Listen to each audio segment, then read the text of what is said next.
EM EMRS PGT Hindi के लिए, PGT TGT दोनों के लिए हिंदी के सब्जेक्ट के ये प्रैक्टिस सेट है, दूसरा प्रैक्टिस सेट है।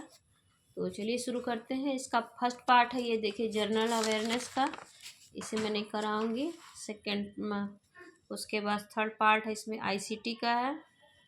सेकंड इसमें रीजनिंग का है और थर्ड ICT है। फोर्थ इसमें टीचिंग एप्टीट्यूड है और फिफ्थ पोर्शन हमारे हिंदी का है। तो यहाँ से हम शुरुआत करते हैं अपने प्रैक्टिस सेट की। प्रयोजन मूलक हिंदी, देखिए प्रयोजन मूलक PGT के भी सिलेबस में और TGT में भी है। देखिए इसमें आ गया प्रश्न, प्रयोजन मूलक हिंदी की विशिष्टता क्या नहीं है। देखिए आप बहुत सारे स्टूडेंट्स मुझसे पूछ रहे हैं कि इस इन सब चैप्टर से कैसे क्वेश्चन आएंगे। तो देखिए एक क्वेश्चन का इसमें एग्जाम्पल मिल गया आप लोगों को। प्रयोजन मूलक हिंदी की विशेषता क्या नहीं है। अनुप्रयुक्तता, भाषिक विशिष्टता, कलात्मकता या वैज्ञानिकता। तो प्रयोजन मूलक हिंदी की विशिष्टता कलात्मकता नहीं होती है। कलात्मकता साहित्यिक हिंदी की विशिष्टता होती है, या आपके व्यवहारिक हिंदी की विशेषता हो सकती है, पर प्रयोजन मूलक हिंदी की विशेषता कलात्मकता नहीं है। सिर पर पांव रखकर भागना मुहावरे का सही अर्थ है। सर्कस दिखाना, तुरंत भाग जाना, करतूत दिखाना या चोट पहुंचाना। तो सिर पर पांव रखकर भागना का अर्थ है तुरंत भाग जाना। कौन से शब्द युग्म का अर्थ भेद सही नहीं है। अनिष्ट, अनिष्ट या अनिष्ट। तो अनिष्ट का अर्थ बुरा और अनिष्ट का अर्थ होता है निष्ठाहीन।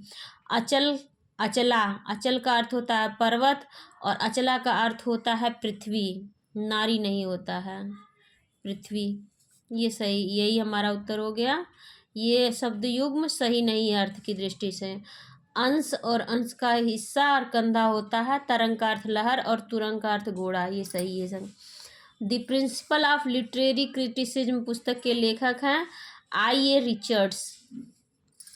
मैं सुकुमार नाथ बन जोगू, तुम्हें उचित तप मोह कह भोगू। इसमें कौन सी शब्द शक्ति है। देखिए शब्द शक्तियों की मेरी वीडियो है। अभिधा, आर्थी व्यंजना, शाब्दी व्यंजना या प्रयोजनवती लक्षणा। तो इसमें है आर्थी व्यंजना, व्यंजना ये व्यंजना शब्द शक्ति है और इसमें आर्थी व्यंजना है। निम्न विकल्पों में से संयुक्त वाक्य को पहचानिए। हमने पानी बरसता हुआ देखा और घर में शरण ली। जब तुम लौट कर आओगे तब मैं आऊँगा। आज हिंदी की कक्षा नहीं होगी। पिताजी पुस्तक पढ़ रहे हैं। तो संयुक्त वाक्य का उदाहरण यही है, हमने पानी बरसता हुआ देखा और समुच्चयवाचक शब्द से ये जुड़ा हुआ है। दो वाक्यों को, दो सामान्य वाक्यों को जोड़ा गया है। मतैक्य में कौन सी संधि है। दीर्घ, गुण, वृद्धि या यड़। तो मत धन एक किसका संधि होगा। ये वृद्धि स्वर संधि का उदाहरण है। देखिए दो मात्राएं हैं, इससे भी पकड़ में आ जाता है कि ये वृद्धि स्वर संधि है। निम्नलिखित में से शुद्ध वर्तनी का शब्द है। विदोही, वैदेही, वेदेही, वैदेही, विदेही। तो वैदेही इसमें शुद्ध वर्तनी है, वैदेही।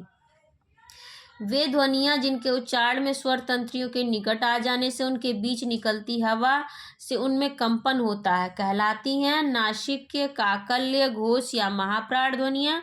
तो ऐसी ध्वनियाँ घोष ध्वनियाँ कहलाती हैं जिससे स्वर तंत्रियों में कंपन हो। निम्नलिखित प्रश्नों में चार विकल्पों में से उस विकल्प का चयन करें जो दिए गए मुहावरे का सही अर्थ हो। अपनी डफली आप बजाना, यानी कि अपने मन की करना, बुरी तरह पछताना, हृदय में समाना या अपना हाल बताना। तो इसका अर्थ होगा अपने मन की करना, अपनी डफली आप बजाना यानी कि अपने मन की करना। स्वार्थी व्यक्ति की मित्रता अल्पकालिक होती है। इस अर्थ के लिए इनमें से लोकोक्ति है। एक ही लाठी से सबको हाँकना, एक तो करेला दूसरा नीम चढ़ा, ओछे की प्रीत बालू की भीत, घर का जोगी जोड़ा आन गाँव का सिद्ध। तो स्वार्थी व्यक्ति की मित्रता अल्पकालिक होती है, इसके लिए है ओछे की पीत बालू की भीत, ये हमारा उत्तर होगा। आगे नदिया अपार, घोड़ा कैसे उतरे पार। आगे नदिया पड़ी अपार, घोड़ा कैसे उतरे पार, राणा ने सोचा इस पार, तब तक घोड़ा था उस पार। में कौन सा अलंकार है? रूपक, अतिशयोक्ति, उपमा या मानवीकरण। तो अभी राणा ने सोचा तब तक घोड़ा उस पार था, इसमें अतिशयोक्ति अलंकार है। या अनुरागी चित्त की गति समुझे नहीं कोय, ज्यों ज्यों बूढ़े श्याम रंग त्यों त्यों उज्ज्वल होए। इस पंक्तियों में कौन सा अलंकार है?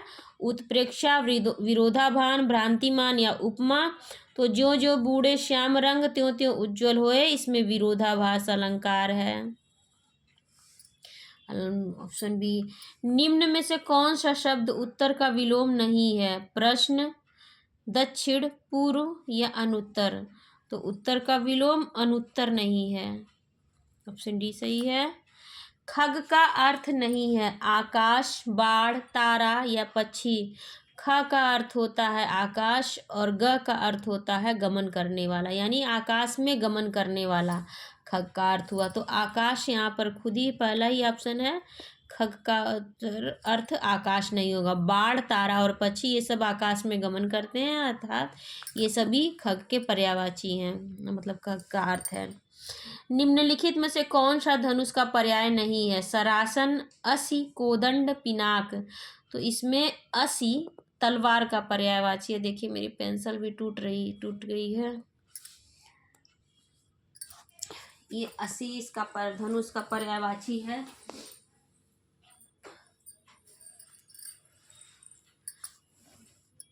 ब्रजभाषा का स्थानीय रूप नहीं है। ब्रजभाषा का स्थानीय रूप नहीं है जदोबाड़ी, डांगी, सिपाड़ी या सिकरवाड़ी। तो ब्रजभाषा का स्थानीय रूप नहीं है सिपाड़ी, ऑप्शन सी सही है। वर्ण संकेतों की सहायता से भाव विचार की अभिव्यक्ति कहलाती है, अर्थ कहलाती है, भाव, लिपि या अक्षर कहलाते। तो वर्ण संकेत यानी कि लिपि की बात की जा रही है। इनमें से कौन सी भाषा देवनागरी लिपि के अंतर्गत नहीं आती है? बांग्ला, कोंकणी, गुजराती या संस्कृत। तो देवनागरी लिपि में बांग्ला नहीं लिखी जाती है। नवगीत विधा से संबंधित काव्यकृति दर्द जहां नीला है के रचनाकार हैं वीरेंद्र मिश्र, कुंवर बेचैन, रविंद्र भ्रमर या शंभुनाथ सिंह। तो नवगीत विधा की काव्यकृति दर्द जहां नीला है ये शंभुनाथ सिंह की रचना है। हिंदी कविता में फैंटेसी के मुखर प्रयोक्ता हैं। फैंटेसी के मुखर प्रयोक्ता हैं शमशेर बहादुर, सर्वेश्वर दयाल सक्सेना, अज्ञेय या मुक्तिबोध। तो फैंटेसी से संबंधित है मुक्तिबोध। संवेदनात्मक ज्ञान और ज्ञानात्मक संवेदना सूत्र का प्रयोक्ता कौन है? गजानन माधव, मुक्तिबोध। सच्चिदानंद हीरानंद वात्स्यायन अज्ञेय, सूर्यकांत त्रिपाठी निराला या महादेवी वर्मा। तो संवेदनात्मक ज्ञान और ज्ञानात्मक संवेदना सूत्र के प्रयोक्ता हैं गजानन माधव, मुक्तिबोध। प्रगतिवाद आंदोलन के सैनिक रूप का उल्लेख किस साहित्यकार ने किया है? प्रेमचंद ने, मुक्तिबोध ने, अज्ञेय ने या नागार्जुन ने। तो प्रगतिवाद आंदोलन के सैनिक रूप का उल्लेख मुक्तिबोध ने किया है, ऑप्शन बी सही है। रश्मिलोक के रचयिता हैं माखनलाल चतुर्वेदी, नागार्जुन, रामधारी सिंह दिनकर या हरिवंश राय बच्चन। तो रश्मिलोक के रचयिता हैं रामधारी सिंह दिनकर जी। हिंदी साहित्य में महावीर प्रसाद द्विवेदी का पंडित महावीर प्रसाद द्विवेदी का सदा ऋणी रहेगा। व्याकरण की शुद्धता और भाषा की सफाई के प्रवर्तक द्विवेदी जी ही थे। उक्त कथन है डॉक्टर नगेंद्र का, आचार्य रामचंद्र शुक्ल का, आचार्य हजारी प्रसाद द्विवेदी का या पंडित नंदुलाल वाजपेयी का। तो ये कथन है आचार्य रामचंद्र शुक्ल जी का। भारतीन्दुकृत तदीय सर्वस्व किसका अनुवाद है? नारद भक्ति सूत्र का, ऋतु संहार का, मेघदूत का या आंखों की किरकिरी। तो तदीय सर्वस्व अनुवाद है नारदीय भक्ति सूत्र का। शिवराज भूषण में कितने अलंकारों का निरूपण हुआ है? मैंने शिवराज जी पर जो वीडियो बनाई थी उसमें भी मैंने इस बात को डिकोड किया था। शिवराज भूषण में 105 अलंकार हैं, ये बहुत महत्वपूर्ण है और टीजीटी 2021 में भी पूछा गया प्रश्न है। रसवंत कवितन को रस ज्यों अखरान के ऊपर हुए छलके। उक्त पंक्ति किस कवि द्वारा रचित है? केशवदास, कुलपति मिश्र, मतीराम या चिंतामणि। तो ये चिंतामणि की पंक्तियां हैं। किस आचार्य के दार्शनिक सिद्धांत को भेदा भेदवाद के नाम से भी जाना जाता है? रामानुजाचार्य, निम्बार्काचार्य, माधवाचार्य या विश्वस्वामी? तो भेदा भेदवाद के नाम से निम्बार्काचार्य का सिद्धांत जाना जाता है। निम्नलिखित में से राम भक्ति काव्य परंपरा के कवि नहीं है? गदाधर भट्ट, नाभादास, गोस्वामी तुलसीदास या हृदय राम? तो राम भक्ति काव्य परंपरा के कवि गदाधर भट्ट नहीं है। निम्न में से कौन सा युग्म सुमेलित नहीं है? इंद्रावती नूर मोहम्मद सही है, हंस जवाहिर कासिम शाह सही है, चित्रावली उस्मान ये भी सही है, मधुमालती कुतुबन मधुमालती मंझन की कृति है, मंझन की कृति है, मधुमालती मंझन की कृति है। परब्रह्म के तेज का कैसा है उन्मान, कहिब कुशोभा नहीं देखिया ही परमान। सरयू में संकलित उक्त काव्य पंक्तियां किस कवि की है? तुलसीदास, रहीम, कबीर या सेनापति? तो ये पंक्तियां हैं कबीरदास की। किस संत ने विदेशी आक्रमणकारियों के विरुद्ध आवाज उठाई? कबीर, गुरु नानक देव, सुंदरदास या मलुकदास? तो गुरु नानक देव ने विदेशी आक्रमणकारियों के विरुद्ध आवाज उठाई थी। कृपाराम द्वारा रचित नायिका भेद की सबसे पुरानी पुस्तक है हित तरंगिणी, श्रुतिभूषण, उज्ज्वल नीलमणि या कर्णाभरण? तो कृपाराम की सबसे पुरानी नायिका भेद की बुक है हित तरंगिणी। अपभ्रंश में दोहा काव्य की परंपरा का आरंभ किस कवि ने किया? हेमचंद्र, जोइंदू, धनपाल या सोमनाथ? तो जोइंदू ने किया है दोहा काव्य परंपरा का आरंभ। दान वाक्यावली, दान वाक्यावली के रचनाकार हैं विद्यापति जी।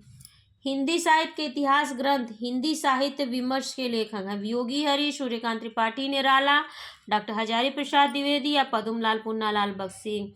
तो हिंदी साहित्य विमर्श के लेखक हैं Padumlal Punnalal Bakshi. Asiatic Society of Bengal की पत्रिका के विशेषांक के रूप में निकलने वाला हिंदी साहित्य का इतिहास कौन सा है? The modern vernacular literature of Hindustan, the sketch of Hindi literature, a history of Hindi literature, Hindi साहित्य का इतिहास। तो एशियाटिक सोसाइटी ऑफ बंगाल की पत्रिका के विशेषांक के रूप में निकला था the modern vernacular literature of Hindustan का प्रकाशन हुआ था। खुली आंखों का सपना यात्रा वृत्तांत के लेखक हैं मरुधर मृदुल, हरिसुमन विष्ट, शीतेश आलोक या वल्लभ डोभा? खुली आंखों का सपना मरुधर मृदुल का यात्रा वृत्तांत है। बंगाल के अकाल पर हिंदी लेखक ने तूफानों के बीच रिपोर्ट ताज लिखा? रांगे राघव, अमृत राय, कन्हैयालाल मिश्र प्रभाकर या भगवत शरण उपाध्याय? तो ये रांगे राघव जी ने लिखा था तूफानों के बीच, ये बंगाल के अकाल पर आधारित था। निम्नलिखित में से राजेंद्र यादव की संस्मरण कृति है? जिनके साथ जिया, युग पुरुष, यादव की तीर्थ यात्रा, औरों के बहाने? तो राजेंद्र यादव का संस्मरण है औरों के बहाने। विधा की दृष्टि से कौन सी रचना अन्य तीन से भिन्न है? मुर्दैया, मणिकर्णिका, कितनी धूप में, कितनी बार, वट वृक्ष की छाया में? तो देखिए वट वृक्ष की छाया में ये अलग है, जीवनी है, बाकी तीनों ये आत्मकथाएं हैं। शांति प्रिय द्विवेदी कृत परिव्राजक की प्रजा क्या है? जीवनी है, आत्मकथा है, यात्रा साहित्य है, लेखक है? तो शांति प्रिय द्विवेदी के परिव्राजक की प्रजा ये आत्मकथा विधा की रचना है। आस्था के चरण किनके निबंधों का संग्रह है? निर्मल वर्मा, रामविलास शर्मा, विद्यानिवास मिश्र और डॉक्टर नागेंद्र का? तो आस्था के चरण ये डॉक्टर नागेंद्र के निबंधों का संग्रह है। अशोक के फूल निबंध का प्रकाशन कब हुआ था? 1972 में, 1964 में, 1951 में, 1948 में? तो अशोक के फूल निबंध संग्रह का प्रकाशन हुआ था 1948 में। कुटज क्या है? केवल जी रहा है, वह दूसरों के द्वार पर भीख मांगने नहीं जाता। ये पंक्तियां किस निबंधकार की हैं? तो कुटज देखिए हजारी प्रसाद द्विवेदी की रचना का निबंध है। सोमा बुआ किस कहानी की पात्र हैं? अकेली, मैकू, पंचलाइट या सरलदाता? तो सोमा बुआ अकेली की मुख्य पात्र हैं, अकेली। निम्न में से कौन सी कहानी जयशंकर प्रसाद की नहीं है? आकाशदीप, प्रतिध्वनि, इंद्रजाल या तावान? तो तावान ये जयशंकर प्रसाद की नहीं बल्कि प्रेमचंद की कहानी है, बाकी तीनों कहानियां जयशंकर प्रसाद की हैं। निम्नलिखित में से जैनेन्द्र कुमार की रचना है? पापा खो गए, मिठाई वाला, चिड़िया की बच्ची या दादी माँ? जैनेन्द्र कुमार की रचना है चिड़िया की बच्ची। सलाम कहानी के लेखक हैं मोहनदास नैमिषारय, जयप्रकाश करदम, ओम प्रकाश वाल्मीकि या अरविंद राय। सलाम कहानी के लेखक हैं ओम प्रकाश वाल्मीकि। सुबह दोपहर शाम किस प्रसिद्ध उपन्यासकार की रचना है? प्रेमचंद, वृंदावन लाल वर्मा, उपेंद्र नाथ अश्क या कमलेश्वर। तो सुबह दोपहर शाम ये कमलेश्वर की का प्रसिद्ध उपन्यास है। निम्नलिखित में से किस उपन्यास में ईस्ट इंडिया कंपनी द्वारा भारत के आर्थिक शोषण और लूट का यथार्थ चित्रण हुआ है? वामा शिक्षक, परीक्षा गुरु, नूतन ब्रह्मचारी या श्यामा स्वप्न। ईस्ट इंडिया द्वारा भारत के आर्थिक शोषण और लूट का चित्रण हुआ है परीक्षा गुरु में। बाजार के बीच बाजार के खिलाफ की लेखिका का नाम है? मैत्रेयी पुष्पा, प्रभा खेतान, नासिरा शर्मा या वृंदा करात। तो बाजार के बीच बाजार के खिलाफ ये प्रभा खेतान है इसकी लेखिका। निम्न में से कौन सी जयशंकर प्रसाद द्वारा रचित एकांकी है? एक गुट, जानकी मंगल, इंदर सभा या यक्षगान। जयशंकर प्रसाद की एकांकी है एक गुट, इसे पहली एकांकी भी माना जाता है। निम्न में से कौन सा विष्णु प्रभाकर द्वारा रचित नाटक है? हत्या के बाद, अंधी गली, डॉक्टर या नौ प्रभात। विष्णु प्रभाकर द्वारा रचित है अंधी गली। रंगमंच नाटक के अनुकूल होना चाहिए, न कि नाटक रंगमंच के अनुकूल। यह कथन किसका है? सूर्यकांत त्रिपाठी निराला, देवेंद्र राज अंकुर, मोहन राकेश या जयशंकर प्रसाद। तो ये कथन जयशंकर प्रसाद है, क्योंकि इनके नाटकों पर आक्षेप लगता था कि इनके नाटक रंगमंचीय दृष्टि से उत्कृष्ट नहीं माने जाते थे। उक्ति व्यक्ति प्रकरण का रचनाकार है? रोड़ा, हेमचंद्र, ज्योतिरीश्वर ठाकुर या दामोदर शर्मा। तो उक्ति व्यक्ति प्रकरण के रचनाकार हैं दामोदर शर्मा। भाषा योग वशिष्ठ का रचनाकाल है? 1730, 1741, 1750 या 1761। तो भाषा योग वशिष्ठ का रचनाकाल है 1761, नहीं शायद 1741 है। इतिहास तिमिर नाशक ग्रंथ के रचयिता हैं? राजा लक्ष्मण सिंह, राजा शिव प्रसाद सितारे हिंद, बालकृष्ण भट्ट या भारतेंदु हरिश्चंद्र। तो इतिहास तिमिर नाशक इसके ये राजा शिव प्रसाद सितारे हिंद की रचना है। रंगभूमि उपन्यास किस दर्शन से प्रभावित है? मार्क्सवादी दर्शन, राष्ट्रवादी दर्शन, समाजवादी दर्शन या गांधीवादी दर्शन। तो रंगभूमि उपन्यास ये गांधीवादी दर्शन है से प्रभावित है, और इसका प्रमुख पात्र है सूरदास, जो कि गांधी जी का ही प्रतिनिधित्व करता है। समझिए। अनुच्छेद पढ़कर दिए गए सवालों के सही जवाब चुनिए। क्या आपको पता है विश्व में सबसे जटिल तंत्र आपके मस्तिष्क में ही स्थित है? शताब्दियों में मस्तिष्क ब्रेन की तुलना मनुष्य द्वारा बनाई गई विभिन्न मशीनों से की जाती रही है। यह सब जानते हैं कि सबसे आधुनिक मशीन कंप्यूटर जिससे मस्तिष्क की तुलना की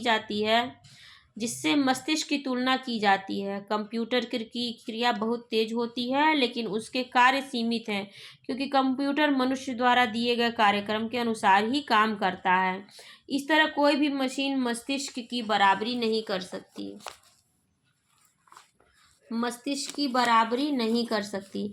मस्तिष्क में असंख्य तंत्रिका कोशिकाएं, नर्वस सेल्स जटिल रूप में जुड़ी रहती हैं, जिसके कारण इसको सूचना प्राप्त करने, मस्तिष्क में उनका संग्रह करने, स्तरण करने और सूचनाओं को प्रोसेस करने और साथ ही साथ नए नए विचार उत्पन्न करने की क्षमता मिलती है।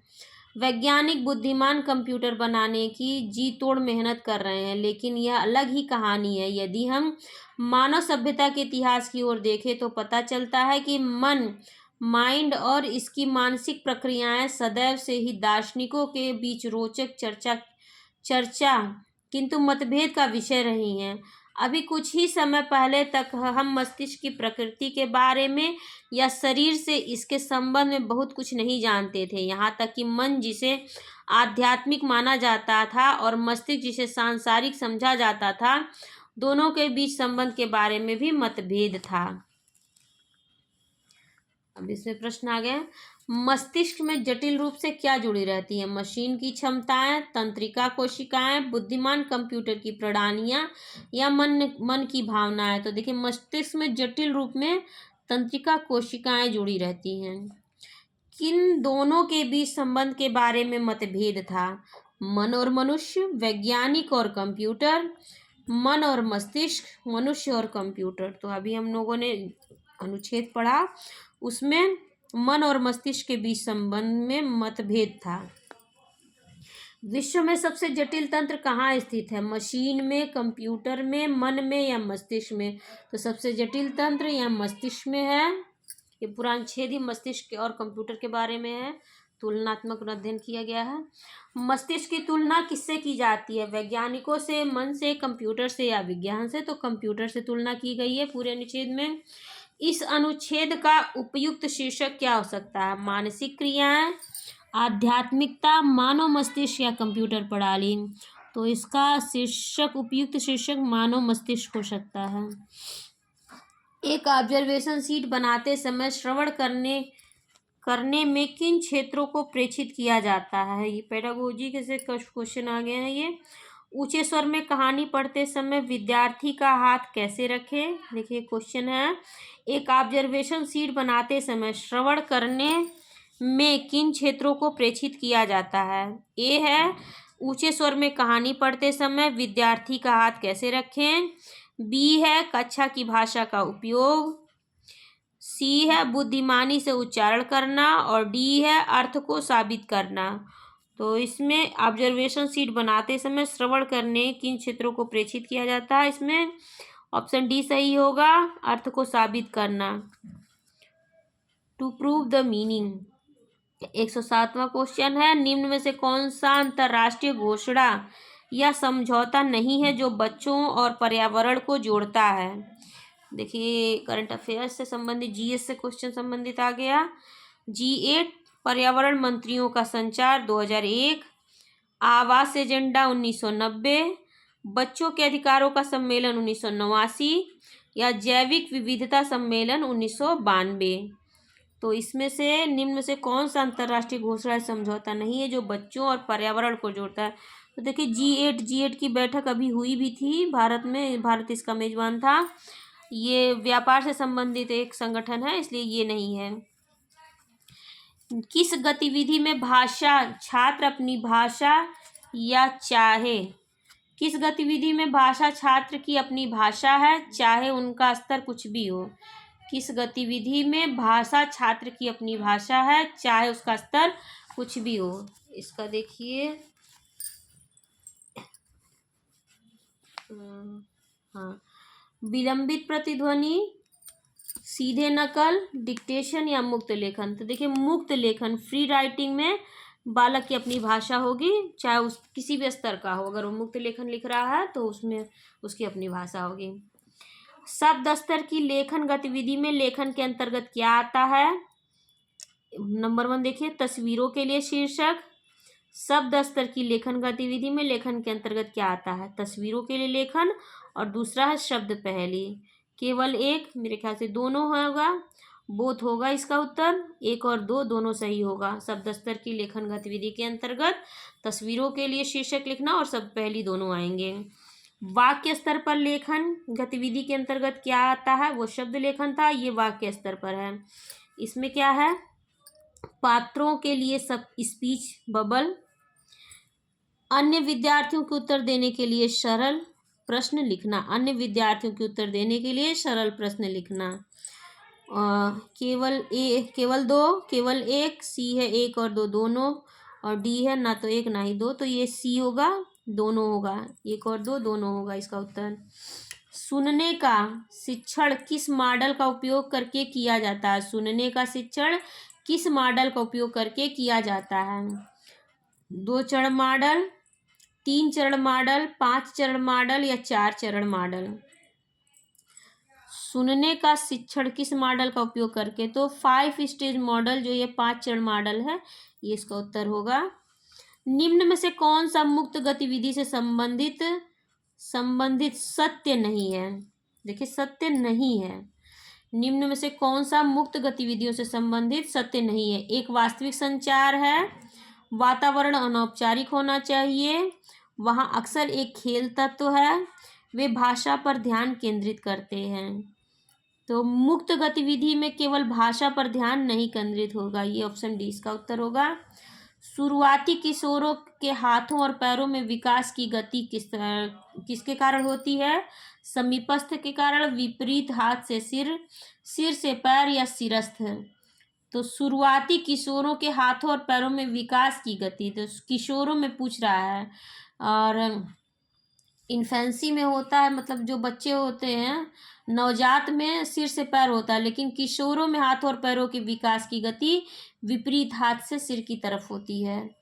हर व्यक्ति को मैंने ही सच्चाई दिखाई, हर व्यक्ति को मैंने ही सच्चाई दिखाई वाक्य पर चर्चा करने का उद्देश्य है। बच्चों को भाषा की नियमबद्ध प्रकृति की पहचान और उसका विश्लेषण करना सिखाना, बच्चों को संज्ञा के प्रयोग का ज्ञान कराना, बच्चों को सर्वनाम के प्रयोग का ज्ञान कराना, बच्चों की क्रिया के प्रयोग का ज्ञान कराना। तो इसका होगा बच्चों को भाषा की नियमबद्ध प्रकृति की पहचान और उसका विश्लेषण करना सिखाना, ये इसका उत्तर होगा। देखिए अभी जीएस के क्वेश्चन भी इसमें हैं। ये ग्रीन हाउस गैसों के उत्सर्जन का कारण क्या खतरा हो सकता है? भूमंडलीय उष्मीकरण, वैश्विक शीतलन, वैश्विक प्रतिक्रियाएं या भूमंडलीकरण। तो ग्रीन हाउसों के उत्सर्जन के कारण भूमंडलीय उष्मीकरण, मतलब गर्मी बढ़ेगी। नई राष्ट्रीय शिक्षा नीति 2020 को लागू करने वाला भारत का पहला राज्य कौन है? कर्नाटका, केरल, उत्तर प्रदेश या तमिलनाडु। तो नई शिक्षा नीति 2020 को लागू करने वाला भारत का पहला राज्य कर्नाटक है। नई शिक्षा नीति 2020 के तहत मानक निर्धारित करने के लिए किस संस्था का गठन किया गया? प्रकाश, NHERC, NRF या GIF? PARAKH ये है। मानक निर्धारित करने के लिए परख का गठन किया गया है। PARAKH परख का गठन किया गया है नई शिक्षा नीति में। NEP 2020 के अनुसार उच्च शिक्षा में एक मजबूत अनुसंधान संस्कृति को बढ़ावा देने और अनुसंधान क्षमता के निर्माण के लिए एक शीर्ष निकाय के रूप में बनाया जाएगा। क्या बनाया जाएगा? उच्च शिक्षा के लिए इसमें देखिए बात की जा रही है। राष्ट्रीय आयोग फाउंडेशन, उच्च आयोग शिक्षा, नेशनल रिसर्च फाउंडेशन या उपरोक्त में से कोई नहीं। तो उच्च शिक्षा में एक मजबूत अनुसंधान संस्कृति को बढ़ावा देने के लिए और अनुसंधान क्षमता के निर्माण के लिए उच्च आयोग शिक्षा का गठन किया जाएगा। नई शिक्षा नीति 2020 में किस शैक्षिक पाठ्यक्रम को समाप्त कर दिया गया है? MPhil, PhD, MBBS या BEd? तो MPhil को समाप्त कर दिया गया है। उच्च शिक्षा में सकल नामांकन अनुपात किस वर्ष तक बढ़ाकर 50% किया जाना है? 2028 तक, 2030 तक, 2035 तक या 2026 तक? तो उच्च शिक्षा में सकल नामांकन अनुपात को 2035 तक बढ़ाकर 50% किया जाना है। अब देखिए ये लैंग्वेज कॉम्पिटेंसी टेस्ट आ गया, जो इसको क्वालिफाई करना सबके लिए ज़रूरी है, तभी आपकी कॉपी आगे चेक होगी। द्रौपदी का चीर का अर्थ है नारी का अपमान करना, शर्मनाक कार्य, कभी न समाप्त होना या सुंदर स्त्री। तो द्रौपदी का चीर का अर्थ है कभी न समाप्त होना। देशभक्ति में समास है देश के लिए भक्ति, तत्पुरुष समास है। कौन सा व्यंजन संधि नहीं है? उद्धरण, उत्धनधरण ये है। तद्धित, तत्दंधित, वाकजाल, वाक धनजाल और रसायन, रस धन आयन। तो रस धन आयन ये दीर्घ स्वर संधि है। जो पूजा के योग्य हो उसे कहा जाएगा पूजनीय, पूज्य या पूजनीय या पूजनीय। तो देखिए जो पूजा के योग्य हो उसे पूज्य कहा जाएगा, लेकिन अगर वर्तनी पूछता पूजनीय की शुद्ध वर्तनी क्या है, तो पूजनीय इस तरह से लिखा जाता है, शुद्ध वर्तनी है।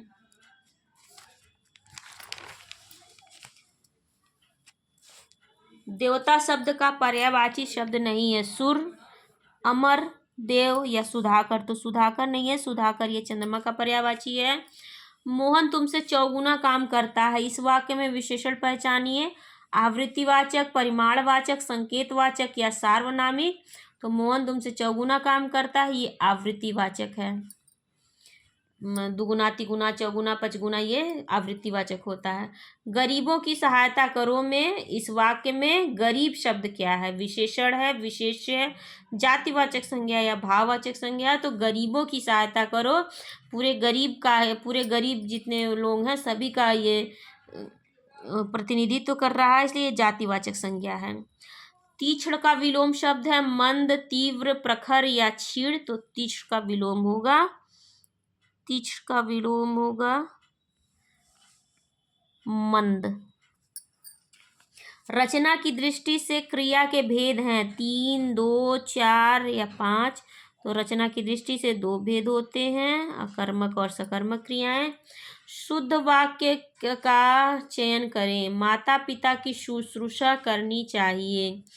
तूफान आने का संदेह है। अनेक निरपराध दंड के भागी हुए। इसमें इसके एकमात्र 2 कारण हो सकते हैं। तो इसके एकमात्र और 2 कारण ये गलत है। तूफान आने का संदेह है, तूफान का संदेह है, आने का यहाँ गलत। माता पिता की शुश्रूषा करनी चाहिए, माता पिता की सेवा करनी चाहिए। अनेक निरपराध दंड के भागी हुए, ये शुद्ध वाक्य है। ये इंग्लिश वाले क्वेश्चन आ गए, ये 10 क्वेश्चन है इंग्लिश वाले। अब उसके बाद 141 से फिर हिंदी के क्वेश्चन शुरू हो रहे हैं।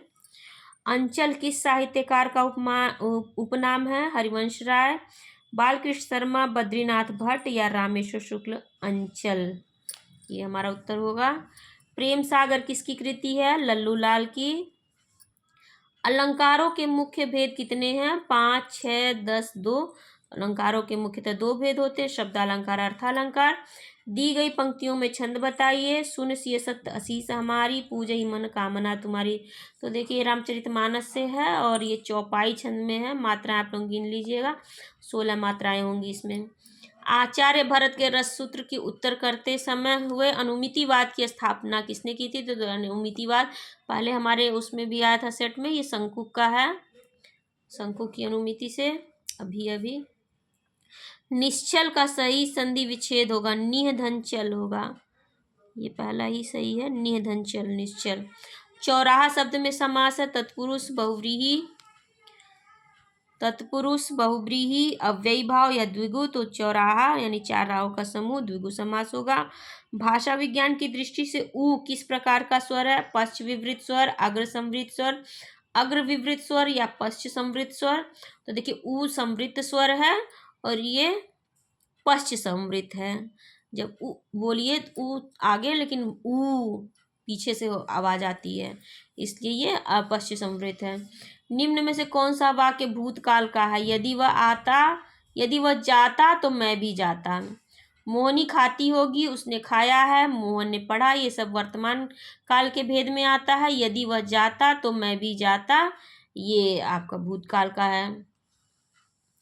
वह काम बहुत ढंग से करते हैं, वाक्य का काल है सामान्य भविष्यकाल, सामान्य भूतकाल, सामान्य भविष्यकाल, संभाव्य भविष्यकाल या सामान्य वर्तमान काल। वह काम बहुत ढंग से करते हैं, ये सामान्य वर्तमान काल है। तो प्रैक्टिस 150 क्वेश्चन है, ये मैंने पेडागोजी भी कराई, इसमें थोड़े 1-2 क्वेश्चन, इसमें 2-4 क्वेश्चन आ गए थे आपके जीएस के, वो भी मैंने करवा दिया।